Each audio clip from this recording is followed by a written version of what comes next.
因为他就是会把下面房子拆掉。溯源计划的工作坊第一场，那我们这个活动它是声音探索，所以我们有2场。那我们今天是要让大家可以自己做一个自己的接触式麦克风，对它就是会收震动，然后像我讲话它就不会收到，它就是收材质的震动，所以它比较像是拾音器这样子。就是其实城市里的城市径流，你很难去追踪它的源头，因为它可能有时候是溪，有时候是真的是一条河，有时候变水沟，就是它就可能这个支流会隐没到各种建筑物啊、城市公共建设的底下，然后再出来。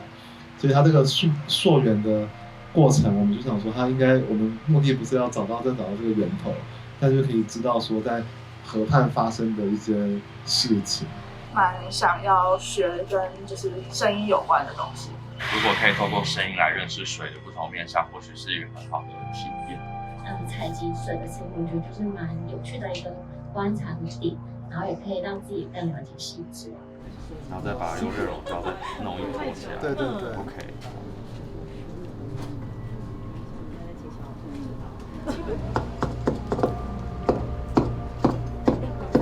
我念戏子国小，然后他后面他那个不是教室在最后一排，他后面是基隆河的河，所以打扫时间很喜欢盯着河面发呆这样。我们带领着学生要去做划独木舟这件事情，那是不是他们可以在这样的观察之下，他们要去清水，然后也能够去理解水，然后水跟戏子是非常有相关的，从以前的生活。水真是又爱又恨，没错。但是他们因为水的关系，然后在居民之间，他们有很深的情谊，因为那时候这件事需要互相帮助。那也因此，就是整个社区都是有水淹的痕迹，所以这是对于社区自己非常多的一个实际的一个操作，这样子。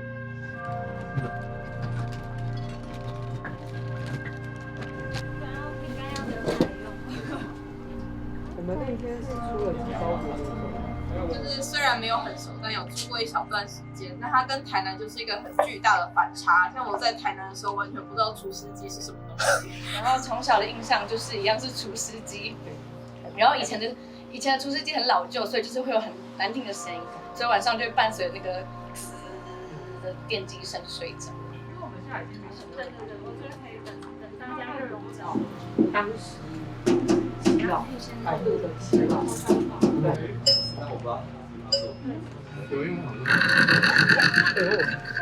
有起鸡皮疙瘩感觉的，有，频率对了，频率对喽。很强哎！装水倒下去就好。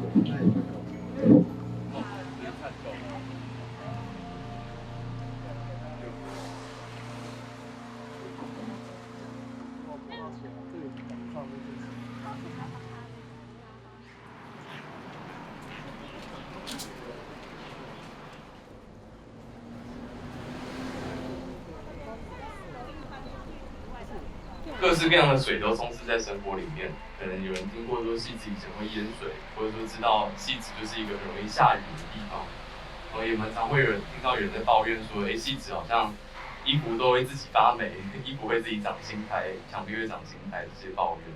那其实就会发现说，水是一个日常生活中就是在戏子很重要的一件事情。说大家对于视觉上面的水可能都还蛮熟悉的，但是对于水的声音，好像是大家比较少讨论的事情，又或者说，声音的源头从哪边来？有点像再回去抓这个，就是水的声音，或者是关于水的记忆的根源在哪里？意思。那从哪里回返？老一辈的人都会说，就是水尾湾，是因为湾。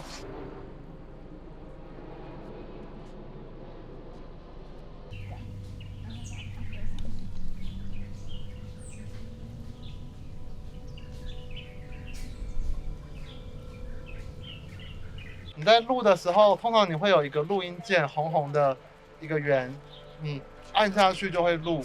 那在如果你没有外接任何东西，它预设会是用这个 XY 指向的麦克风在录，它会录一个扇形，这个扇形会收到环境的声音。那如果你对着什么地方录，它就是录一个比较聚焦的声音。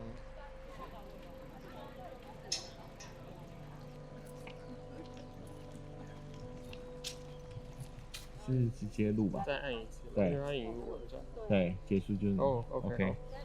我会觉得水很强大，然后但其实去把收音系统放到它里面的时候，发现没有声音，所以它其实也有一个蛮神秘的感觉。这样。河那边录音很好玩，而且我们都在那边玩水漂。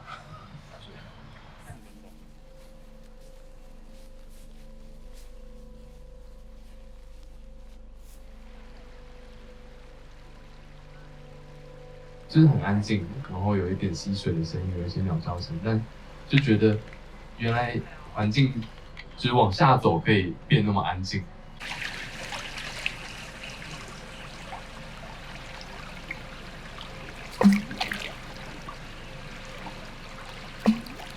Really surprising, at least for me, how this type of microphone, yeah, how it only captures the sound beneath the surface in the water, but not the surface of the water. Yeah, I was expecting to be very clear, but 掉水上的声音，对，因为它比较是就是接触式的，所以就是只有水下碰触的声音。那子旁边其实是一条水沟，然后所以是会有那种水泥跟铁的水沟的那个网子，然后会觉得说好像那边都没有人去，可是其实看到不少居民或者是去散步的人会走那边，然后就会有咚咚咚或是咚咚这样子。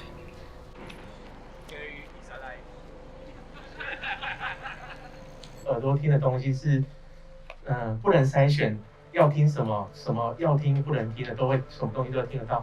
然后这次用有这种指向性的麦克风的话，就可以感觉可以针对某种东西我想听的，或是我想要采取的声音来做进一步的叫收纳吗？然后可以听到我想要的东西。我比较就是这次的工作坊比较特别的地方，这样子。在水池的时候，水池的水流是比较固定、比较稳定的，所以它就有一个比较稳定的声音。然后在河流里面录，它就是有水声又更杂乱一点。第一个空间感不一样，然后那个声音的质地也会不一样。就我们要下去河之前，其实在桥上有隐约听到那个河流的声音，但是并不是很清楚，知道有河流的声音。但等到真的走下去的时候，才发现原来那个拍打的声音是很轻快的。机器可以帮我们保留当下的所录制的声音，并且可以作为应用。Suddenly I realized how loud this the Rolling Stones were, right? I mean, it was just really very loud. So I imagine that the sound of the past here was something like that. 我们在这个里门里这边，然后是不是我们可以沿路一直收到那个这个基隆河到汐止这一段？整个把它收下来，应该很有趣的一件事情。走过去的。对，一直走到后面去。用一些不同的面向，例如说声音，或者是了解邻近的街道一些区域的人文历史，去让我们这些比较年轻的人，或者是让大家对河川有更强的连接，我觉得还蛮好的。对。